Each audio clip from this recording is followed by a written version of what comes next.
So our next presenter is Joyce Simard.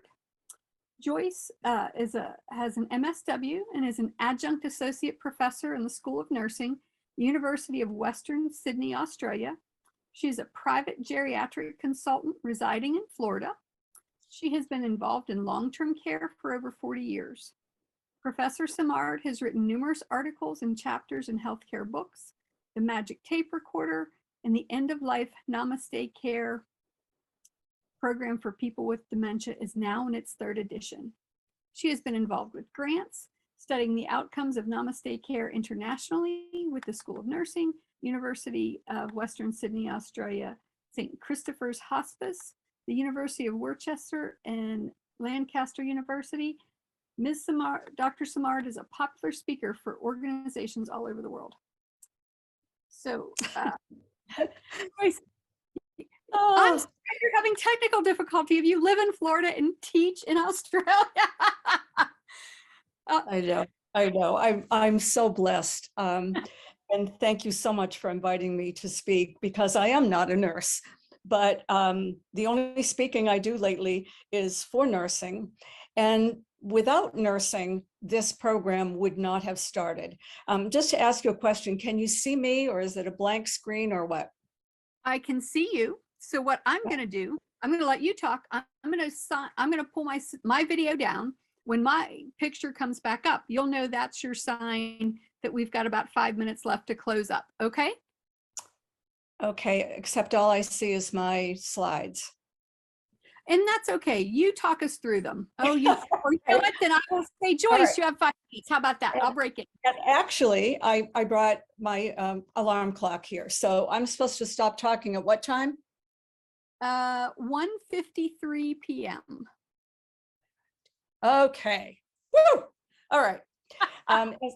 As I said, without nursing support, this would definitely not have happened.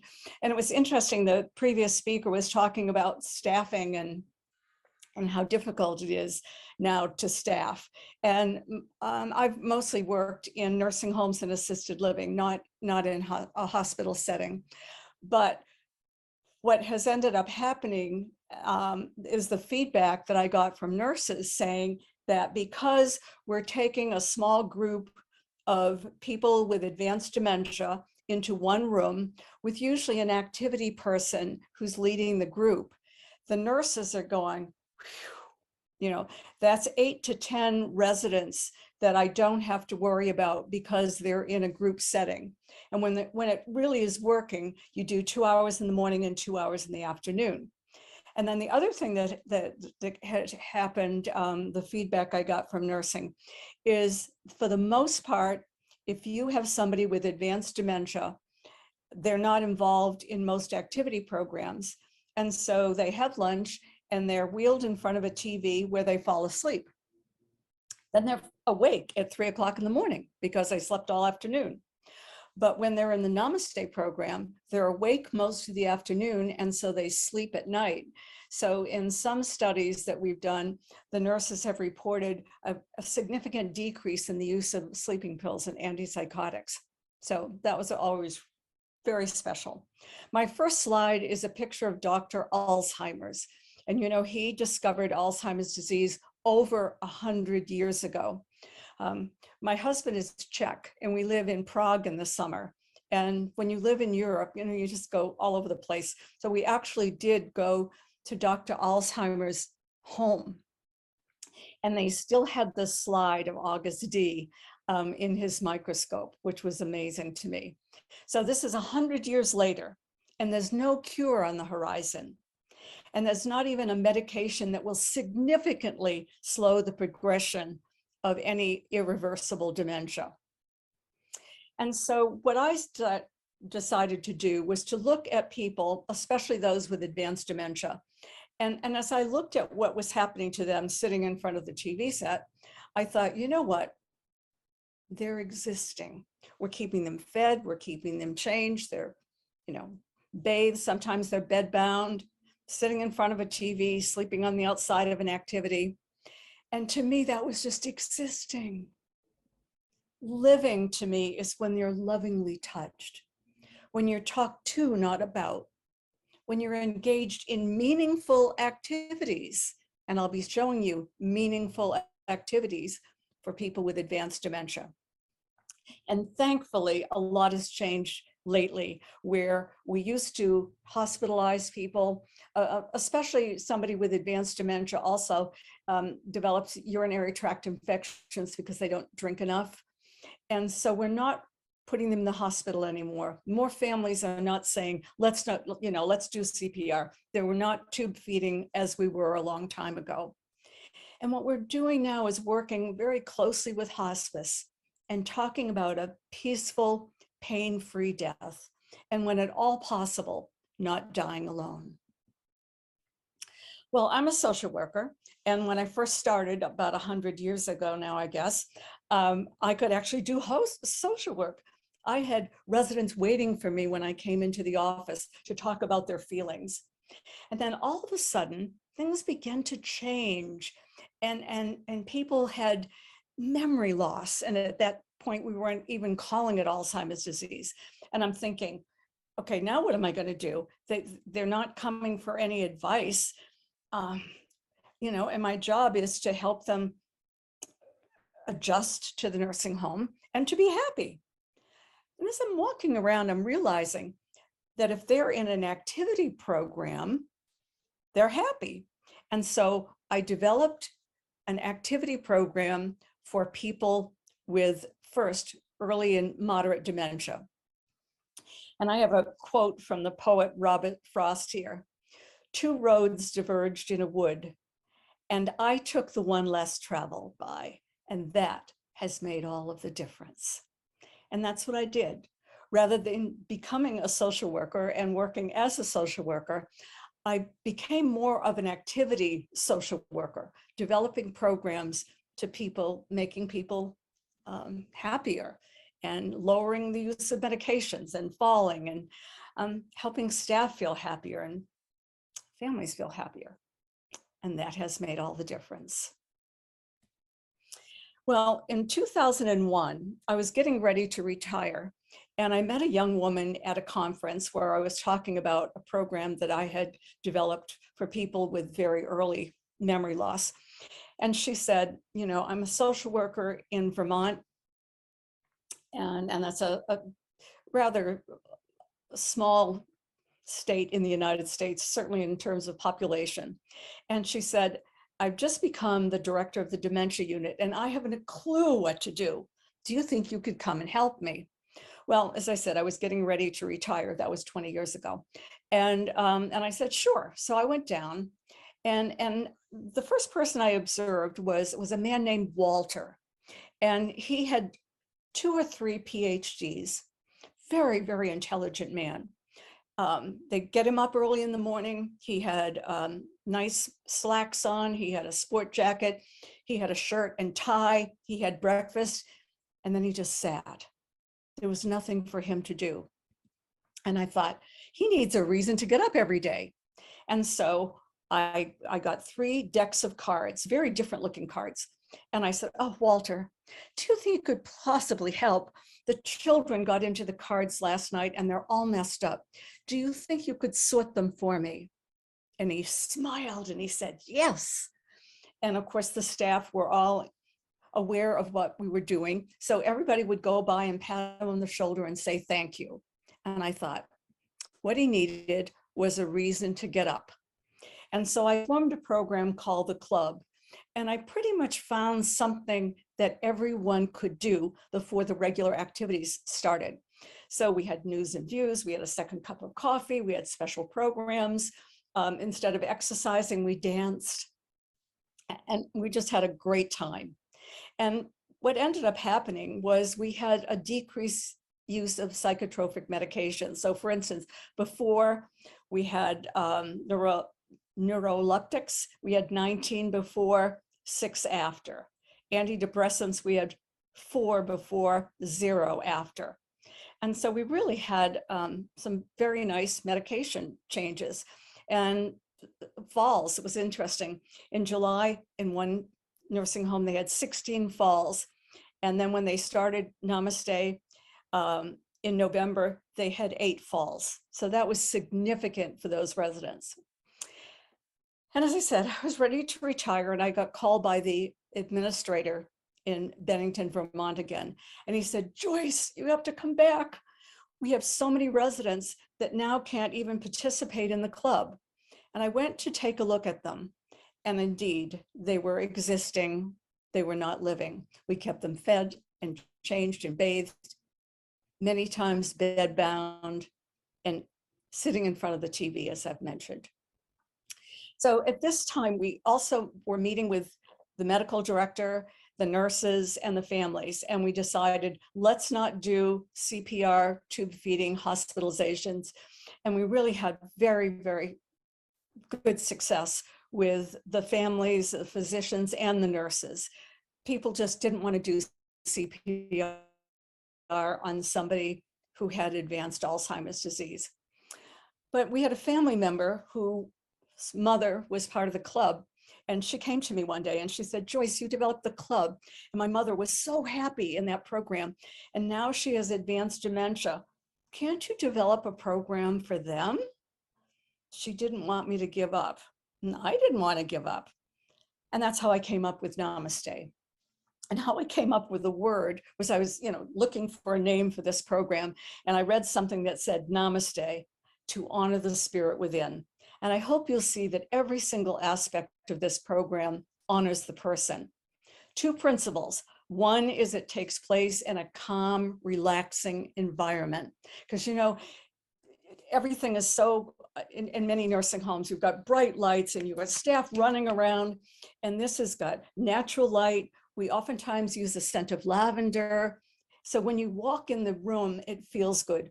A family member told me it was like walking into a room and being enveloped in a giant hug. And the second is a loving touch approach. Nothing is done quickly. Everything is done with this loving touch approach, which slows everything down. So what we also realized that we needed to have it very individualized. And I'm sorry you can't see this. It's a picture of Betty. And Betty has a blue hat on with a veil and white gloves.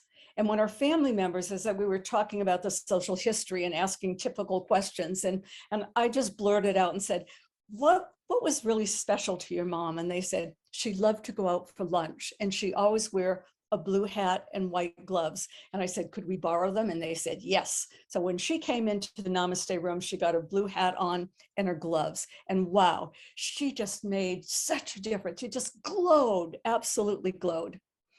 And then we also made sure that no one was in pain. You can't have quality of life if you're in pain. And at that time, Laddie Volitzer, who I subsequently married, and his nurses came up with a pain ad scale. And it wasn't copyrighted, so please take a look at it if you don't know it. It's how to assess pain in people with advanced dementia, PAINAD, pain ad scale. And then everybody got a quilt that we tucked around them, and of course kept them in separate plastic bags so we didn't have a problem with cross-contamination. And then everyone was given something to drink because, as I mentioned, they just don't get enough to drink. So throughout the morning, they were offered sips of some kind of juice or whatever they liked. And then the morning program, we just did activities of daily living with a gentle touch. We used Pond's cold cream because that was a very important, I have it here, yep. That was what our ladies remembered, was a Pond's cold cream. So we used that and just stroked their face and said, oh, what beautiful skin you have. And for the men, when we shaved them the old-fashioned way, Old Spice. And by the way, it's very interesting. I do a lot of these presentations internationally, and internationally they know Pond's and they know Old Spice. And we just massage their face, fuss with their hair. I don't think there's any activity that we do that they like more than just having somebody fuss with their hair. We give them lifelike doll if that's something that's soothing, but we make sure that the family knows that we don't want to make a child out of them again. But I have a picture of a woman who had 6 kids and she was constantly looking for her babies. So we got her a lifelike doll and the husband was fine with it. And then bringing the outside inside, because many times they don't go outside. So I've got a picture here of a nursing assistant who came to work, had a basin of snow that she brought in. So the residents could all touch the snow and just, flowers and just bring nature, bring the outside inside, as I said. So we do that all morning. We go around from person to person, fussing with their hair, doing their face, giving them something to drink. And you've only got one person and you've got 8 to 10 residents in the room. So they're constantly moving about and talking so that the people have something to hear. And it's so interesting, even the nonverbal resident starts to talk when they're in the Namaste group program. So they go for lunch, they're usually toileted, and unless they've got a skin breakdown problem, we have them brought back in the afternoon. Same thing, welcome back, hug, handshake, whatever is appropriate. Pain assessment, continuous hydration. Maybe in the afternoon we'll do foot soaks. We'll maybe read a poem or something that they may have remembered, a story, a childhood story that they might get a kick out of. When we exercise, we dance with them, da da da da dum, bum bum bum bum, and that's how we exercise. And for the men, we'll put a march on, and they march. And we do hand massages, and we do them very, very slowly. Everything we do 3 times. So 1, 2, 3. And then down the finger 3 times, and then the knuckle 3 times. And we also teach families how to do this. So many times a family member just comes and sits, and there's no conversation between them and their loved one who is probably nonverbal at this time. So we give them something to do. And we found through our research that families visit more often and visit longer because we give them something to do. In the afternoon, we do ice cream, sherbets, several juices. We are international. And it was interesting, when I was in Iceland, I discovered that in Iceland, they don't do juice and they don't do ice cream. So they do tea and bits of chocolate. So as we've been adapting the program to be international, I've really had to listen and find out what is important to that particular, in that particular culture. And they really love the lifelike animals, which you can get on Amazon for $19.99. And the men especially like dogs, and the women cats. And we might do range of motion, but again, we do it, and as we're doing it, we do it with, as if they're dancing. I wish you could see this slide. We do an old-fashioned shave on one man every day. And so here's a man with all the shaving cream, and we use a safety razor, and then of course, Old Spice at the end. And giving the families something to do. So we've had a tremendous reduction in the number of residents getting medication. And that was Fullerton and Volitzer in 2013 that showed a huge difference in the decrease in energetics, antipsychotics, and hypnotics.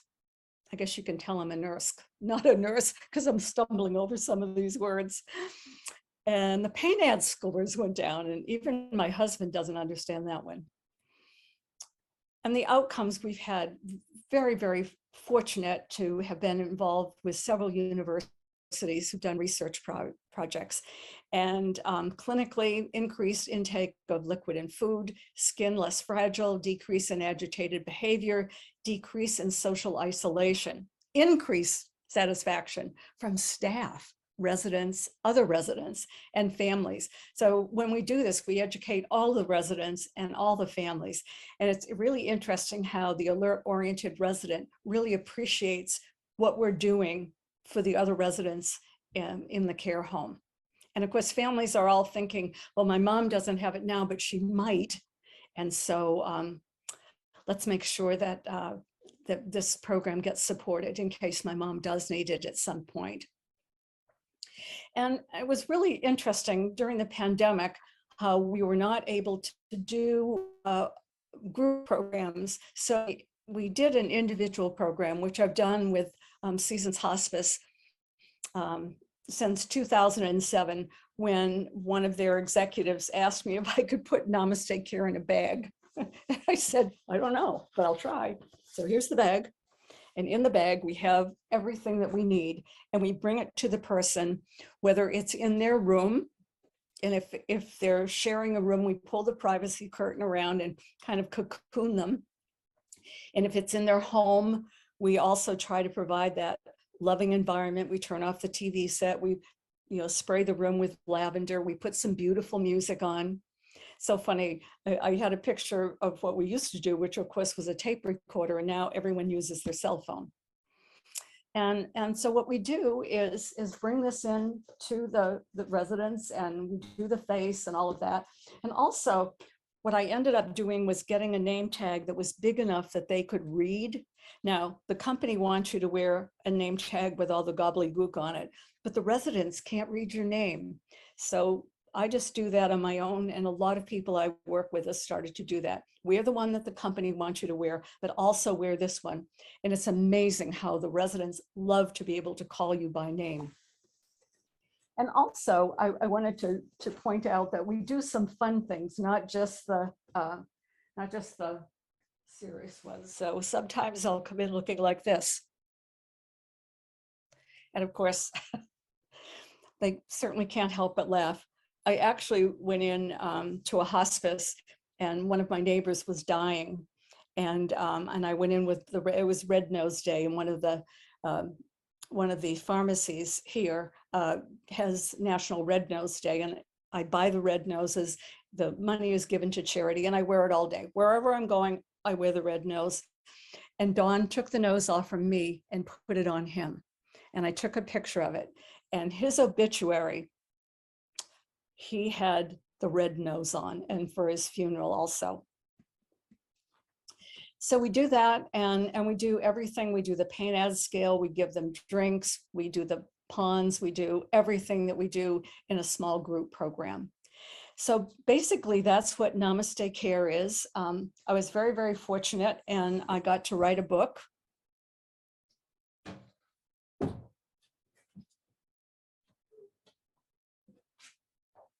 Which is right here. And I'm working on the 3rd edition. And then one of the care home owners in the United Kingdom decided he wanted to start Namaste Care International. So if you have some time, please take a look at it, Namaste Care International. And we had 8 countries participating until this week, when I got an email from someone in China who'd read my book and is doing Namaste in eventually all the provinces that his company is in China. So they are doing it now in a few of them, but by the end of the year, we'll be offering Namaste Care all over China. So as I said at the beginning, I'm a very blessed woman to have all this support, and blessed to have you take the time to listen to me and watch me today. Thank you. Namaste. Well, Joyce, you did very well. You still have like 2 minutes and 48 seconds left of that initial 25. So we have a little time to talk. And I have to tell you, my one question for you, and I'm going to give you the background first and then ask the question. At the moment, I'm divorced, and one would think would live by myself, me and my dog, but indeed no. I live in a house with a sister with chronic health issues that's younger than me and her husband. And my mom and dad have a space, and dad's very definitely dementia and getting worse by the day. Mom's better, but dad isn't. And we have a niece that lives here as well. So your talk certainly saw what it was. I was like, oh my, yeah, need to really pay attention. How can we adapt what you're doing into this single family environment? My dad is lucky if he bathes. We've tried things like whiteboards. It's shower day. And some days he does, some days he doesn't. But he's gone as long as 12 days without a shower. And not because it's not available, and not because we're not encouraging, because he just won't. Okay, but how are you encouraging? Are you saying something that would make sense to him, like, you know, you have to go to work, and last something got spilled, or you and your wife are going out to a dance, or you know what? If talk to your mom and find out what did they do that was special enough for her to get all dressed up and for him to take a shower. So try to get into his world and make sense of it in his world, not your world. Because you got to take a shower now. That's like you're saying, you know, you're my child, you got to take a shower. And that's why I'm asking. Yes, I like it. And then you can also create that environment in both in the shower as well as in the home. And by the shower, I mean, you know, can you lower the lights? Because oftentimes in the bathroom, the lights are blaring, all right? So see if you can lower the lights a little bit. Can you play some music that he might enjoy in the bathroom? Okay. Or find out from mom, yes, we used to waltz, and reminding him about waltzing with your mom. And, you know, he wants to really feel very special. You might even have a shirt and tie. Now he might know the tie, but you'd have it out there so he'd know that this is a very special occasion.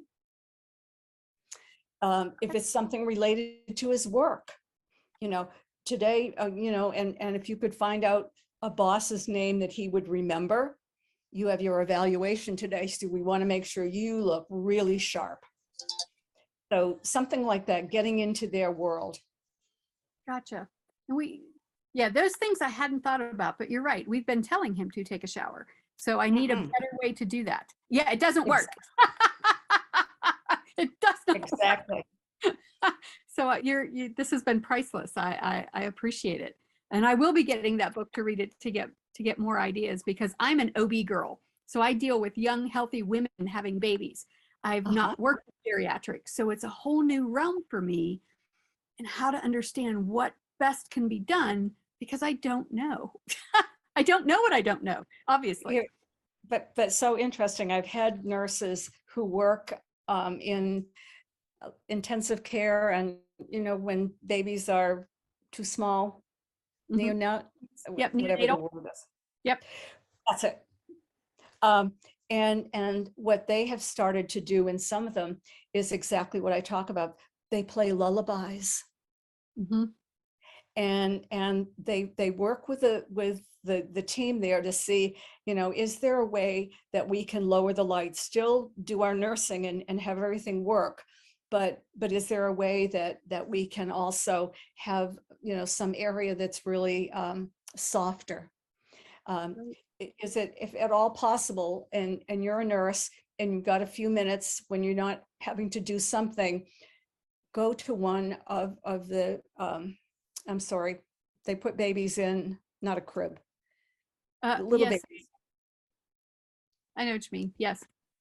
And touch the incubators. Incubator, thank you. You know, is there a way that you can get your hands in and touch them and talk to them? So those are all what we do with end of life. And you could also integrate that into the beginning of life also.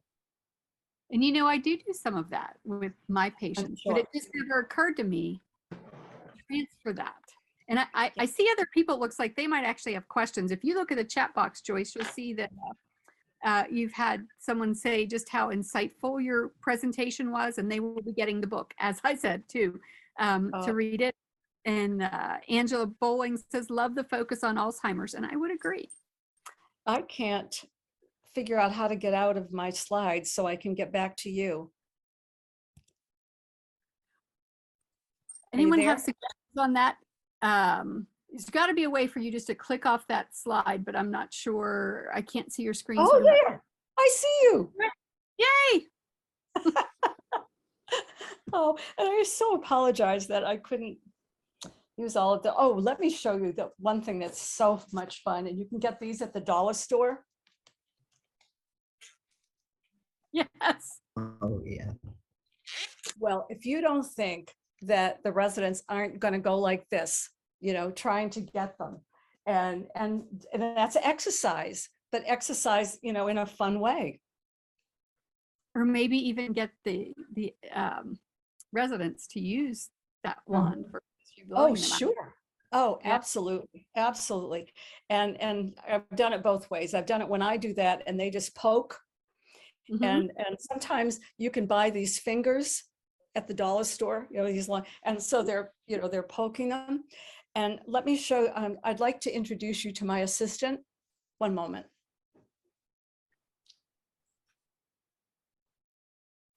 And Dr. Beckett, do you have a question when she's done showing us? Oh, I love your assistant. Oh, what a cutie. This is Covey because we got him during COVID. And Covey, I just bring him in to a nursing home and I didn't have to be there. I'm Mhm. sorry, you had a question. That's okay. I just wanted to say, I really appreciated your presentation. My dad's in a memory home, and is a young 87, but was such a vibrant person. And this gave me a lot of ideas. It's a shame this is not a standard across Alzheimer memory unit facilities, Thank you. Well, because if you want it's to truly a best introduce- practice. if you want to introduce it. And by the way, at this point in my life, everything is free. So I Zoom with any company, with any nursing home, assisted living, anyone that wants me to talk, I'd be happy to. And everything is a gift at this point. I have received so many gifts in my life. Can Joyce, you could put your email in the chat? Because I definitely would like to follow up with you, because I think, yeah, you gave me lots of ideas. I know what, you know, I do when I go visit my dad, but he's one of these that I don't want to play games. I don't want to do the activities. And so we try to help him do things that he's not thinking he's doing activities. Good. You know, get him into having fun and distraction. Absolutely. But Absolutely. And anything that you can give him, you know, the sorting mail. Sometimes I bring the junk mail in and I'll say, oh my gosh, I got all this mail and I just don't have time to sort through it and see if there's anything important. Would you mind doing it for me? Thank you so much. And don't forget, yeah, I did put it there. It's just my name, Joyce Simard at earthlink.net. And as I said, you know, if you just type my name in, I have a website that's very old. I look that's very okay. different. But I do appreciate the resources.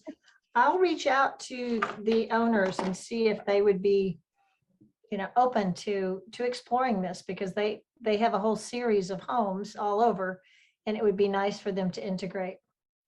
Well, the other part of that is that even though I'm a social worker, I realized way at the beginning that I needed to be a business person. So Mhm. you know, you're looking for an assisted living community for your dad, and you visit 5 of them, and they all say they have the best food, the best staff, they all look nice, they all have activities. So what makes you decide on this one rather than that one? And so from a marketing standpoint, the marketing person can say, this would be perfect for your father, or we have a program that your father isn't ready for now, but as you know, dementia progresses. And if he is ready for this, I just want you to know that we have this special program for him. Come and see it. That's so true. Well, thank you so much for all your work. Greatly You're welcome. appreciated. Thank you. I will probably be reaching out as well to let my mom and my sister talk with you about what we can maybe do for dad. So that would be lovely. Thank you. Wonderful. Thank you for inviting me.